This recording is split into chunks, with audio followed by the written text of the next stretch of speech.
Welcome to Sunshine Cathedral's Queer God Squad. It's Monday, February 2nd, 2026.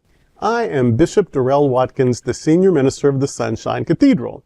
With me today are Bishop Robert Griffin, my husband, Reverend Dr. Ann Atwell, and Reverend Kevin Tisdall. We are the Queer God Squad. Visit sunshinecathedral.org to learn more about us.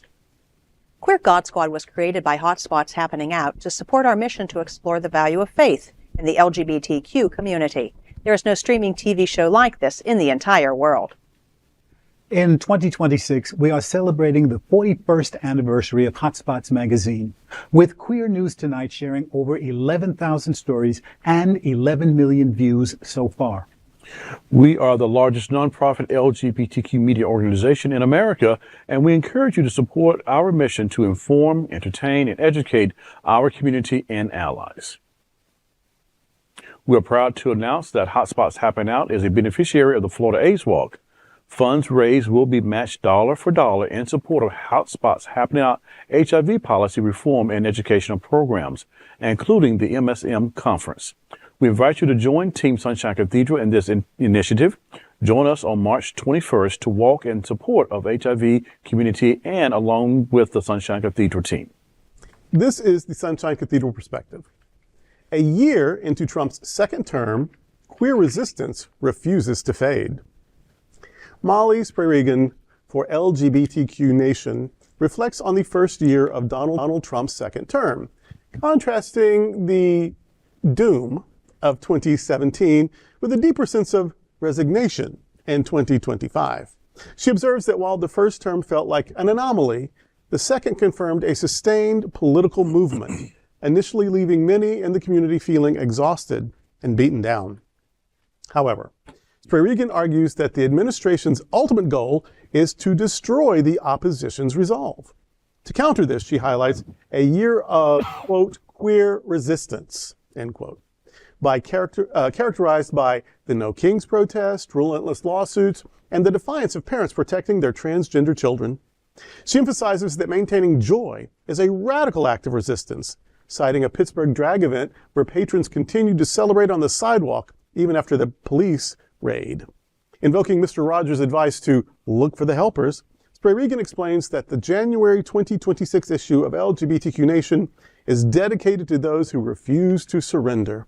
She focuses on examples of enduring joy that persists despite systemic oppression. Ultimately, Sprayregen concludes that while the current political climate has revealed the worst of humanity, it has also showcased the best within the resistance.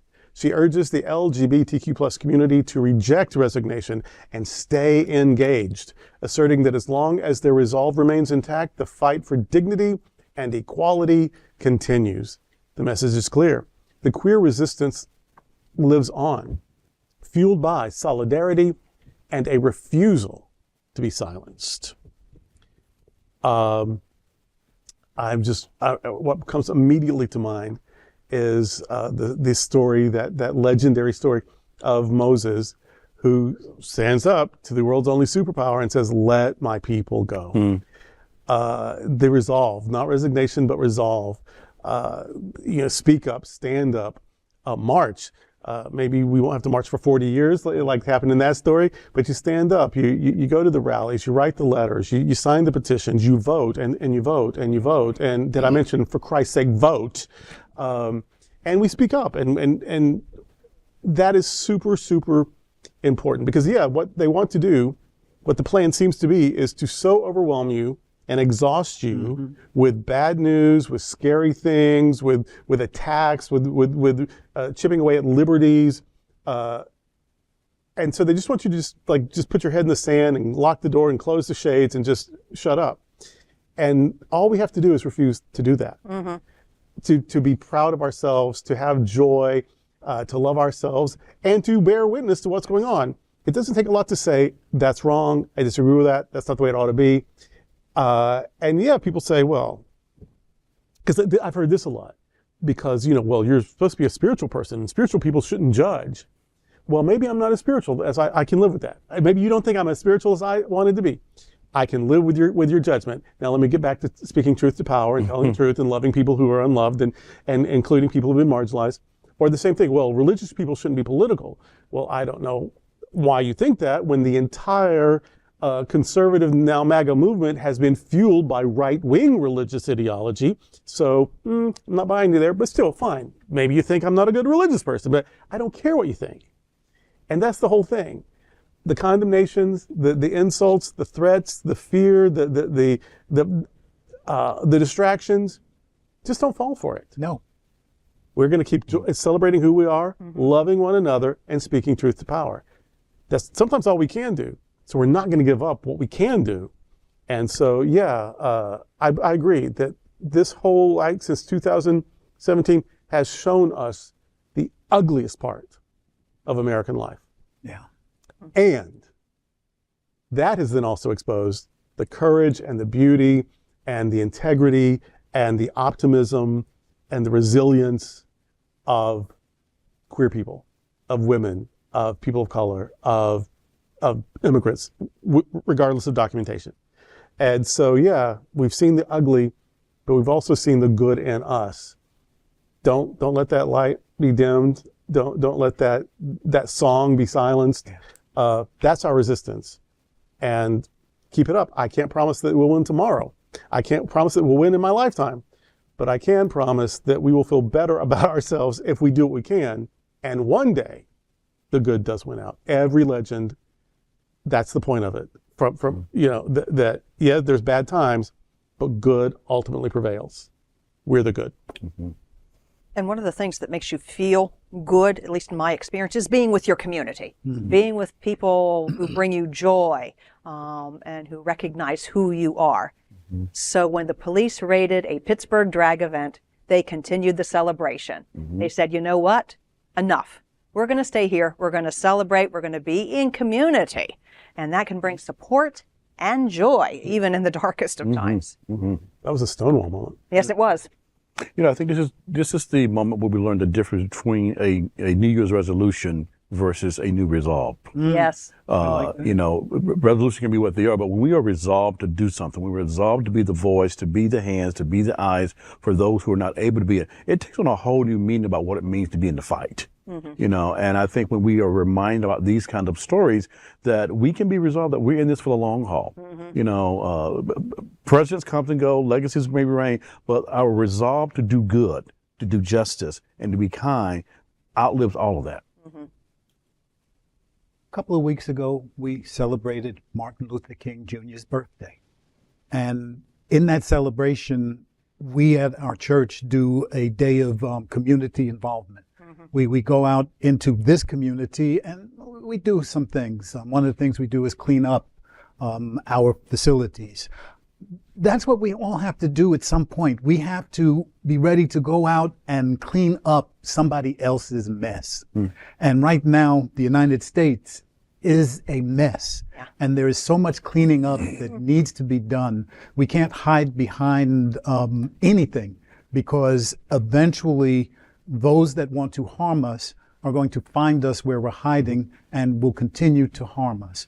So please, make it a Martin Luther King Jr. Moment and go out there and do something to help clean up a part of your community. I said that recently in another group meeting where we were talking about this state of things, and I said, oh, well, and they were like, how are we going to get it back? How are we going to turn around? How are we going to fix it? And I said, oh, I've just decided that it's over. That when I look at Spain and when I look at Rome and when I look at the Great Britain and I look at the Soviet Union, I figure our fate is sealed. We're going the way that they've did. They all still exist, but they do not exist as a major, super globally controlling power, which is fine. Which is fine. That's perfect. And so I assume that the foundations are so weak and so contaminated and so rotted that the crumbling, the fall is just all but imminent. Certainly in my lifetime, and I'm still going to fight as if it could be won. But when it doesn't, when we lose, we may win anyway, because once the empire is destroyed, then the world's better off. I said, but I am committed to being on the cleanup crew. That once it all falls, I'm up there digging through the rubble, trying to salvage what can be salvaged, repair what can be repaired. So yeah, just because you can't give up, so I'm going to keep fighting. But once it all collapses, I want to be first on the cleanup crew. That's when the miracles start happening. I've got my hard hat. And that's today with the Queer God Squad. Before we go, I want to invite you to check out our performing arts series in January 2026. In January, we will enjoy the antics of actor, singer, comic, drag artist Varla Jean on January 24th. Then on January 30th, Miss Richfield 1981 will bring her offbeat brand of hilarity to South Florida. And finally, on January 31st, the beautiful voice and charming style of Ann Steele is back. Lesbians love her, gay men adore her, and all music lovers recognize her as an engaging musical performer. Information about these performances and performers, as well as tickets to their shows, can be found at sunshinecathedral.org/arts. And remember the Cathedral Pub. The Sunshine Cathedral Center for the Performing Arts offers the Cathedral Pub experience. The Cathedral Pub offers performance attendees an inviting space to gather and connect with friends prior to the show, or a place to be while waiting for the doors to open. Guests enjoy live music, beverages, and appetizers in a comfortable meet and greet environment while they await the start of their performance. On show nights, the Cathedral Pub opens an hour before each performance and closes 15 minutes before it starts. Entry to the Cathedral Pub requires a separate purchase from your ticket seat, and the link can be found on the seat selection page. Be sure to purchase before checking out. There's a limited number of people who can get a pub pass, so don't delay. Thank you for joining the Queer God Squad today. We are here daily at 3 p.m. to have some fun and to discuss what our LGBTQ community is talking about. Please like and share this and other episodes of the Queer God Squad. Sunshine Cathedral is the world's leading progressive queer church. Progressive, queer, and God are words that naturally should go together. Remember that we are all in this together. Also remember, you are God's miracle, not God's mistake. Until next time, we are the Queer God Squad.